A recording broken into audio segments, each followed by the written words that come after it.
no, it's really a good way to begin. So what you're referring to is the Talmudic passage that says that there are 4 sages of the same generation that went and studied the secrets of the Torah, walked into the Pardes, the garden of God, so to speak, and they went to explore really the deepest mystical secrets. Only one of them, Rabbi Akiva, went in peace, it says, "Nichnas b'shalom v'yatza b'shalom," and he came out in peace. Now, the other 3, I don't know if one committed suicide. Ben Azai, he died. He may have died because his soul expired. That makes more sense also because of his personality. Personality was a personality of extreme yearning for God. He didn't marry because he said, I can't be involved with someone else when my soul, all it wants to do is study Torah. He was a man of seclusion. So he died. Ben Zoma went crazy, and Elisha ben Abuya became a heretic. Now, what this is referring to again is the mystical aspects of the Torah that they went and studied. The reason, for example, that Elisha ben Abuya became a heretic, as the Talmud says, is because he heard the word water twice. And he heard it twice as if it came, God forbid, from 2 gods. And he said, what, my whole life I've been studying that there's one God, now I'm hearing 2 gods. And it was more of an illusion than anything else, but that made him become a heretic. So this is what that Pardes is referring to, as opposed to this Pardes of the Tanya that refers to the, at least in this context here, to the 4 ways of studying Torah, either in the simple way or the most secretive way. But your question, William, was just to clarify the passage. What is the meaning of it? So the meaning, only one came out. Right, Rabbi Akiva. So what the meaning of it on the most simple term is that not everyone can study those deep mystical aspects of the Torah, that you have to have not just intellectual maturity, but I would even say spiritual maturity to be able to really grasp the deepest concept. It's true not just for the concepts of Torah, it's true, I think, for anything else, right? Even say mathematics, you have to have some type of intellectual maturity to understand that, I don't know, E equals MC squared or deeper calculation. But here you need really spiritual, emotional, and emotional maturity. Maybe it connects to what you were saying before about the opioid crisis, that sometimes we're not emotionally mature, and therefore we God forbid, we divert ourselves to terrible places to make up for that emotional immaturity, or psychological immaturity, whatever it may be. But that's why also only Rabbi Akiva went in peace and came out in peace, because he was the most wholesome of all, the most mature, emotionally, psychologically, intellectually, spiritually. That's the idea, yeah. That's kind of an exclusion idea, though, isn't it? I mean, if you take it at face value, then what it's really saying is that only certain people should be studying this, because it's basically dangerous. Right. For everyone. Right. And that's I mean, it's not, I understand that it sounds a little exclusive, but it's true for everything else. I mean, do we teach our children everything? No? No, I understand that. I'm just thinking that in Christianity, people push reading the Bible all the time. And I was thinking about that when you were talking and thinking, not everybody is good at that. So they find what they want in it versus what it says. Right. So maybe that's what this is too. You have to be mature enough to read it for what its message is and not for what you're looking for. Right. So there's this, look, first, it's a good point you're making, because first, Judaism is the opposite. Judaism wants you to study as much as you can, as much as you want. And that was, by the way, the part of Rav Schnauz's genius, that he made really the Jewish library accessible to all. Because that's really what we believe, that everyone and anyone must study, not just should, but must study Torah. And Now, there are the deepest aspects of the Torah, the Zohar, for example. You'll have people that say that until you turn 40, you shouldn't study the Zohar. Not because because it's not yours. The Zohar is yours just as much as the 5 books of Moses are yours. They're part of the Torah, so they're given to every Jew and to everyone. But just for your sake, maybe you're not intellectually mature until you turn 40, and therefore you should be careful when you go and study Torah. There's some logic in that a little bit, because it's true. For some parts of the Torah, we have to be able to be emotionally receptive to them. And if you're not emotionally receptive to them, it could create more damage than good. But it's not the message, though, and that's why it needs clarification, is not that it's not a part of you. It's not that it's not yours. It's not that that's not, as we said last week or 2 weeks ago, that's not a part of your inheritance. It is. Every part of the Torah is part of your inheritance. It's yours. But just like some things that are yours, you'll say to yourself, well, maybe I won't engage in this so much because I'm not yet ready. So too, some parts that are yours here, you say to yourself, I'm not going to engage in this so much because I'm not yet ready. Right? I believe Isaac Luria died at 38. Right. Yitzchak Luria died at the age of 38. That was maybe for other reasons, but was probably very sick. But the Rabbi Nachman of Breslev died when he was 37. We had some great rabbis who died at a very young age. Rabbi Ari Kaplan of our generation died, I think, at the age of 40, 41. I think 40, 41, 42, something like that. They were all mystics. But I don't know if their learning of, some people are just intellectually and spiritually more mature even at the age of 5. But so I don't know if that's the reason they died. But we have to be careful. We have to. I think if we can draw a lesson before we continue with the Tanya from all of this, is that the Torah is a piece of God, and we have to be ready to engage with God. It's not that we can't relate to the Torah, to any part of the Torah, and especially those more mystical parts, as just another history book, as just another book to fall asleep on.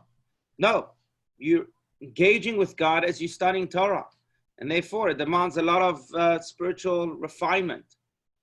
Your mind is about to become to encounter God Himself. You know that the first word of the 10 Commandments. It's interesting, but again, this comes from the Zohar. But the first word of the 10 Commandments is Anochi Hashem Elokecha, which refers to God Himself. I am Anochi. I am God, your God. Then God tells us you shouldn't have any other gods. And then the third commandment, the fourth, etc. Now, Anochi is an interesting word because when God refers to Himself as I, He's referring to Himself as I with an Egyptian word. As the commentaries point out, Anochi is not a Hebrew word. Ani would be the Hebrew word. I am. Ani Hashem Elokecha. But here God uses the word Anochi. Why Anochi? So there are many reasons for that. One reason is because God wanted He wanted to permeate. The whole idea of the Torah is really to bring God's dwelling, to bring God's holiness to even the Egypts of the world, to the lowliest level of the world. But another reason, as the Zohar points out, is because Anochi is really an acronym. It's an acronym for 4 Aramaic words, Ana Nafshi Ketavit Yahavit, which means I have given you my soul, or I have written for you my soul. God is telling us that the Torah is not just another book. The Torah is God's soul. When we study the Torah, we're encountering God's soul. That's how holy this book is. That's how life-changing, therefore, it could be. Because it's not just another book. It's connecting our souls to God. And therefore, we also have to relate to it with tremendous preparation and even refinement. And that's even more true for the spiritual parts of the Torah, where God is more exposed or more naked, so to speak. So that's really the idea. Okay, so let's continue here. We're on page 125. Where exactly? Conversely, the last paragraph. Thank you, Margot. So last paragraph here on page 125. as William mentioned, we were speaking about how everyone has their own portion in the Torah more than other portions. One portion might jump at you, which might speak at you most. And the duty of every human being is really to try and connect to that portion, to study the whole Torah, but also at the same time find that the root of our soul in the parts of the Torah that really relate to us and uniquely to us. Okay, so let's continue here at the bottom of page 125. Does anyone want to read? Conversely, some possess a lofty soul. Anyone? I'll read. Please. Okay. Conversely, some possess a lofty soul, sensitive to great and lofty things, but lack the intellectual talent to fully understand them. Such a person relates to these things intuitively, even without the tools to rationally comprehend them.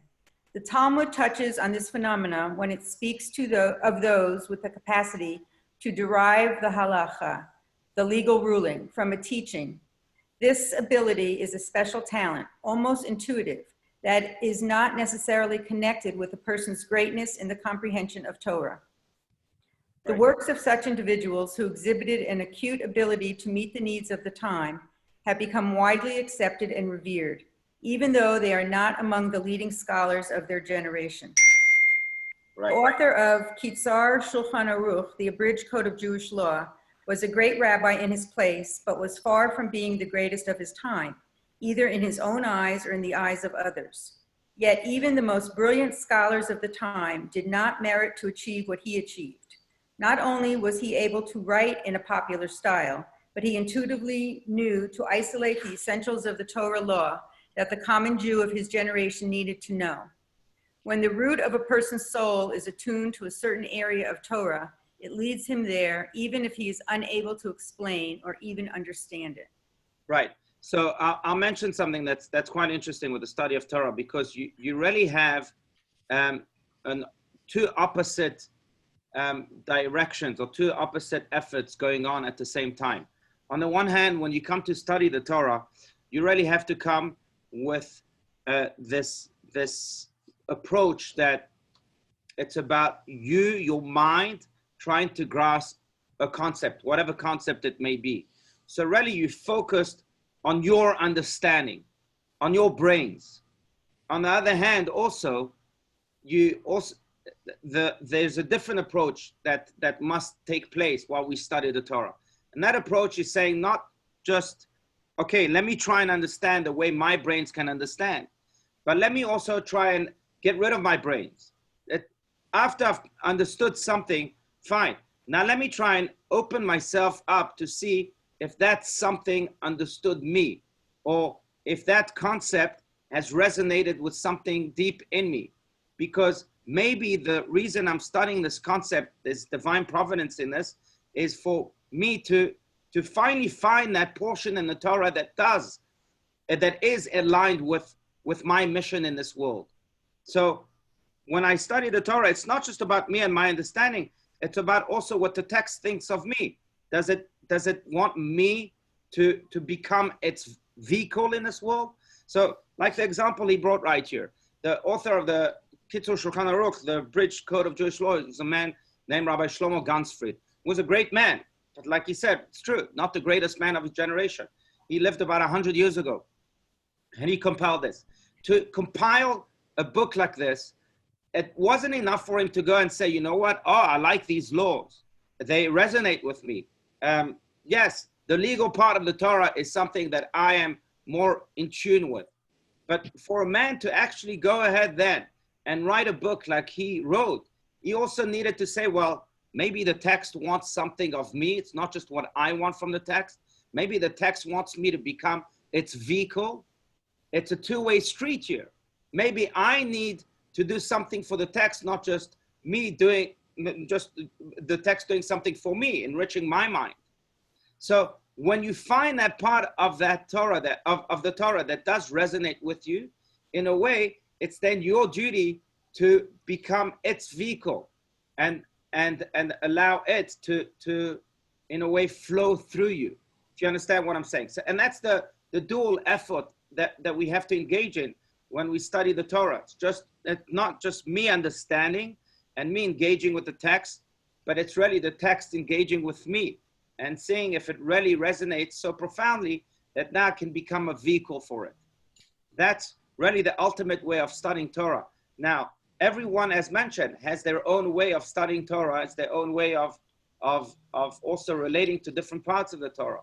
And it takes, I think, tremendous effort for these, for us becoming a vehicle to a certain part of the Torah, and a tremendous, I would say, receptiveness.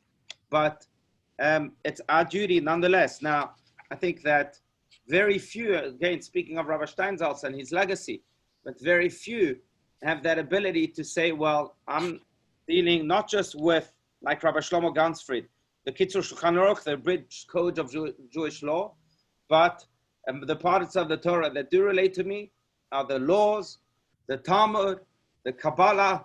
It's almost like Rabbi Steinsaltz had this massive soul that he became the vehicle to all parts of the Torah.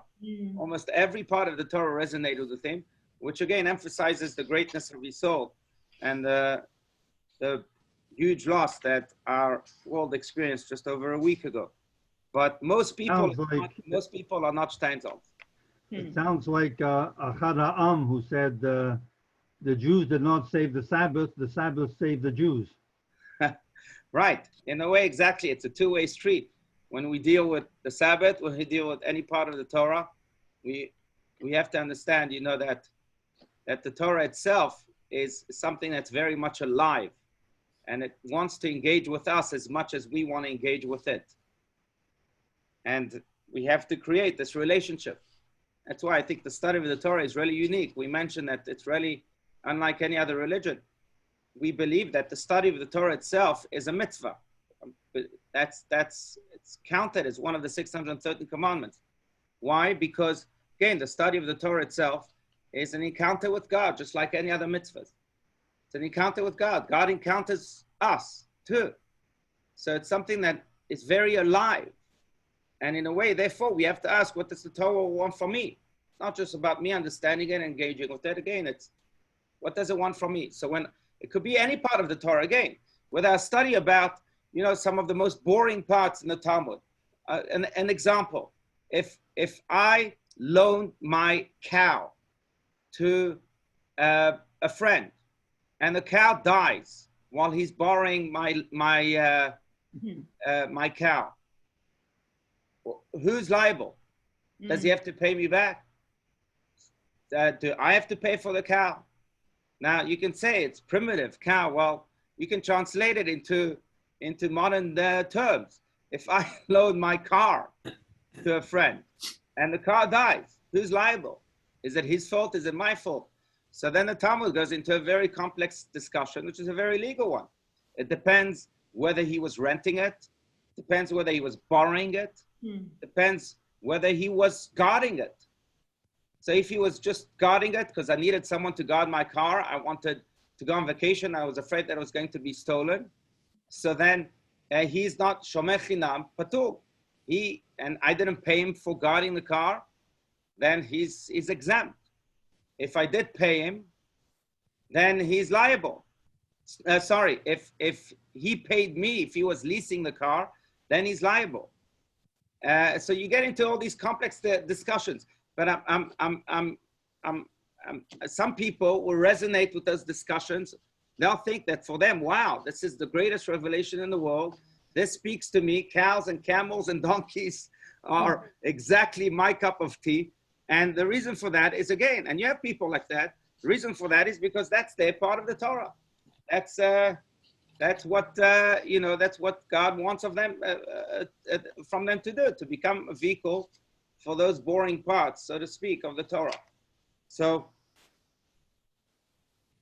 everyone is their own thing. The trick is not to find them, because I do believe that when you study your part of the Torah, it immediately resonates. It's almost like when you meet your bashert, something clicks.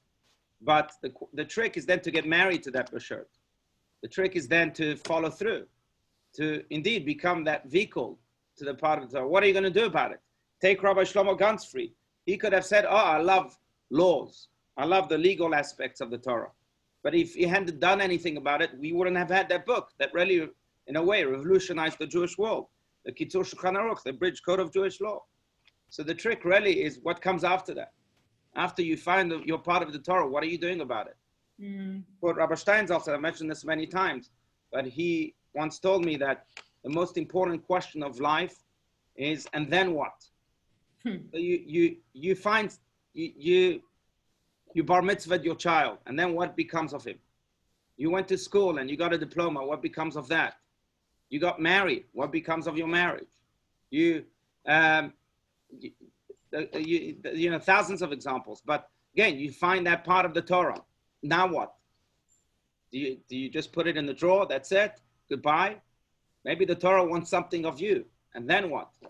Or in Hebrew, ve'azma. Okay, and then what? That's the most important question of life.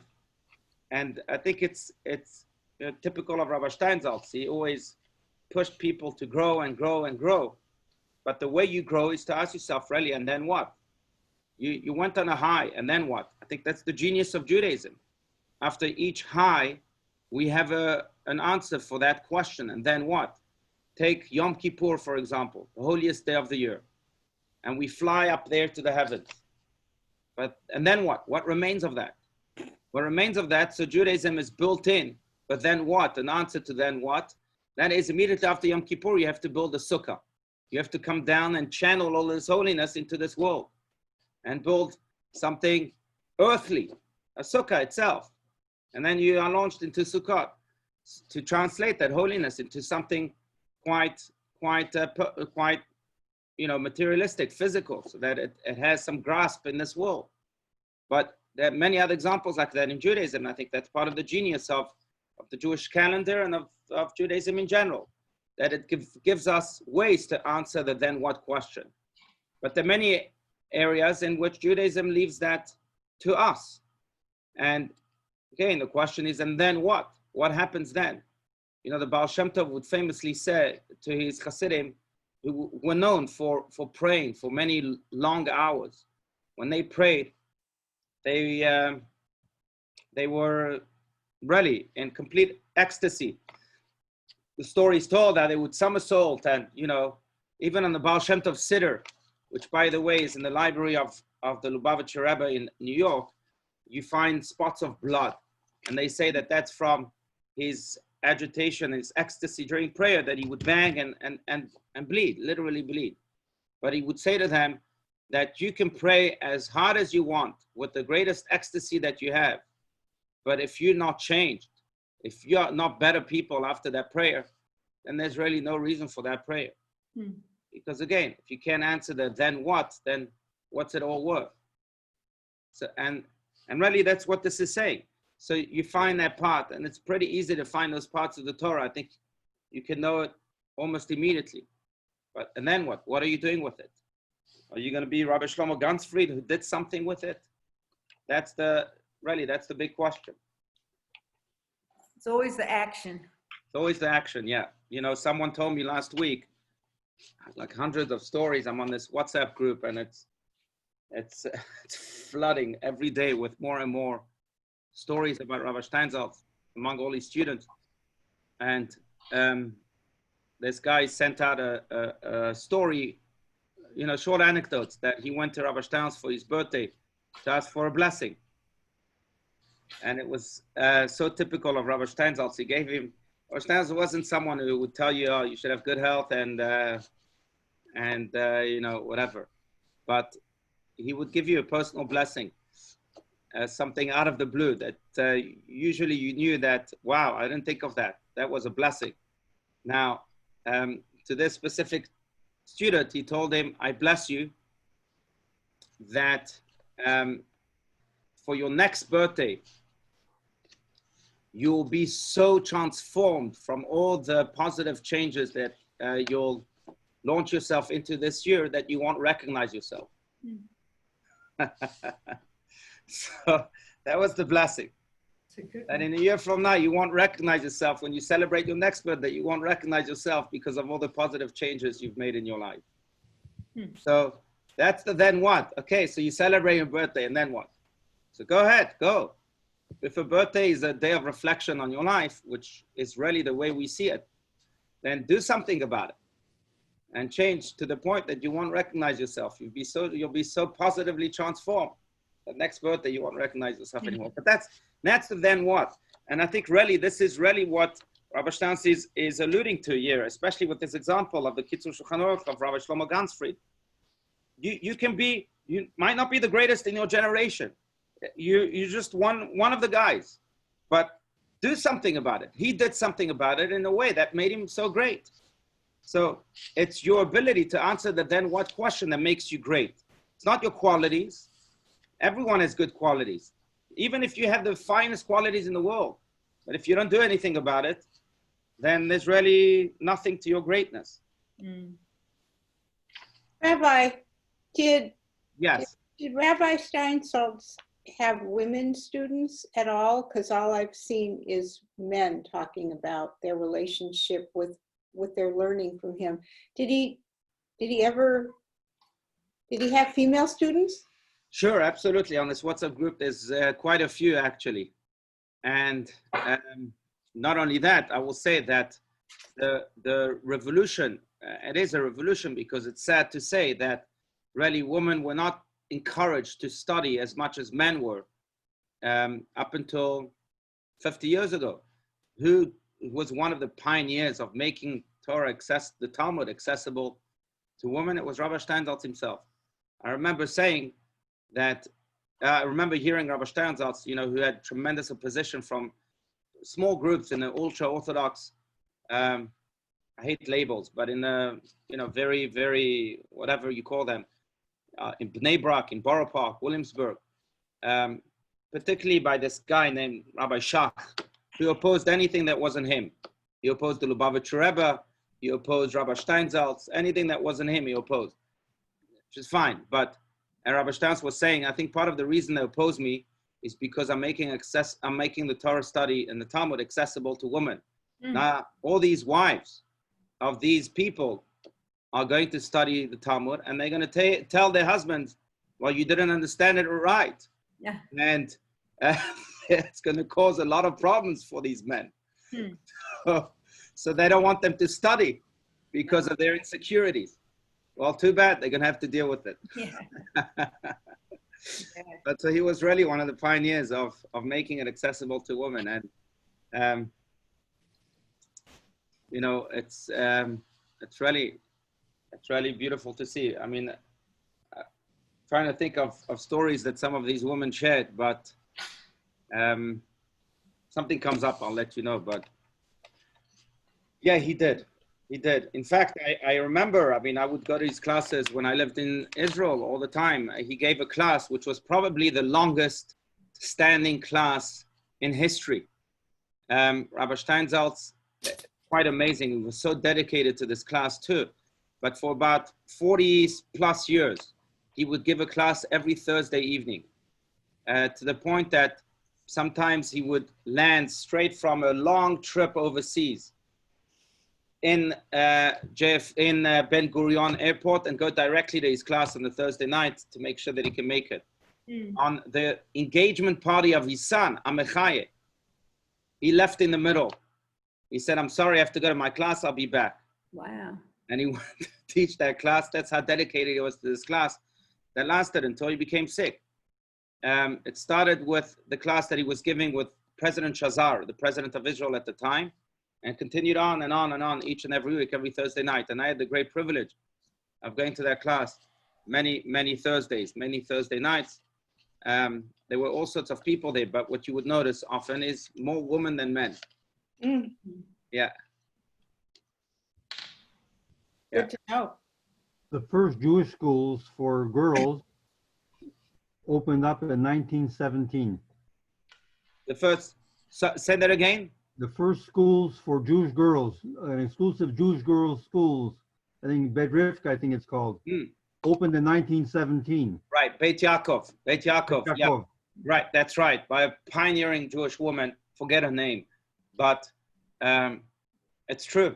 And she literally she opened it because she realized also in a way, it saved the same people that are against Torah study for women. I think there's less and less people like that, but you still have people like that. And it saved their Jewishness. The reason she opened up Beit Yaakov, I remember reading about her story, and I'm sorry I forget her name, but is because he realized that the men would go work. That was those times 100 years ago. The men would go and work. The women would be left at home with the children, and the women were ignorant because they weren't allowed to study. Now, that's one thing that they are okay with the ignorance, but she couldn't bear the fact that the children who were raised at home mainly by the mother would become ignorant too, because there was no one to teach them. So she said, if Judaism is to continue, if there is to be some Jewish continuity here, then we have to allow the woman to study, because they are the ones abandoned or left behind at home, and to be with the children, to raise the children. So she opened the school Beit Yaakov, really in a way changed the Jewish world, and in a way saved the Jewish world. What's fascinating is that the same people against Torah study wouldn't have been even alive, or at least Jewish, if not for this woman made Torah study accessible for women, because their fathers or their grandfathers wouldn't have studied Torah themselves. Yeah. Forget her name, but she was truly a pioneer, really a special woman. Okay. The lady's name was Sarah Schneider. There you go. There you go. Thank you. Schener. In post-World War I, Krakow was, at the time, a revolutionary approach to Jewish women's education. It has since achieved mainstream status with Orthodox Judaism, with branches located worldwide. That's right. Thank you. Thank you. Thank you. Excellent. That was Dan. Thank you, Dan, and thank you, Rabbi Google. Yeah, right. Thank you, Google. All right. No, thank you so much. Excellent. All right. Very good. If I may, just as one last remark, because I think we have to go to the next Zoom room now for Shacharit.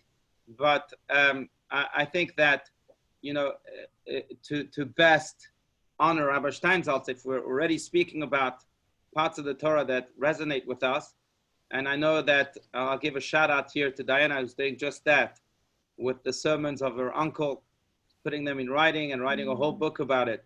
And that's beautiful. It's truly beautiful, because part of what we're studying about is exactly that. When you find your part of the Torah, make it accessible. Become a vehicle to it. Become a vehicle to those sermons. Become a vehicle to whatever it may be. It could be the loftiest ideas of the Torah. Now you can become a vehicle with writing. You can become a vehicle just by sharing the ideas. And I'll conclude just with a short anecdote by Rabbi Steinsaltz, and that is that another student of his, Yoel Spitz, I know well, he was once at a gathering at Hasidic Fabrengen, Rabbi Steinsaltz, and Rabbi Steinsaltz was saying that really we need to change the world. And that's what Mashiach wants us to do. Mashiach will make permanent changes in the world. Will come and bring a permanent change to the entire state of the world. And in order to bring Mashiach, therefore, we have to help him make each in our own way a permanent change in the world. So after the talk, he came up to Rabbi Steinsaltz and he asked him, how can we make a permanent change in the world, as you were suggesting? He thought maybe Rabbi Steinsaltz is referring to some huge project that maybe makes permanent changes in the world. But Rabbi Steinsaltz, to his surprise, replied to him, how can you make a permanent change in the world? Teach a child the Aleph Bet, the Hebrew alphabet. That's how you can make a permanent change in the world. And it's true, when you make an impact on the child, it makes a permanent change. The child now is permanently changed positively, and who knows the ripple effect that can have.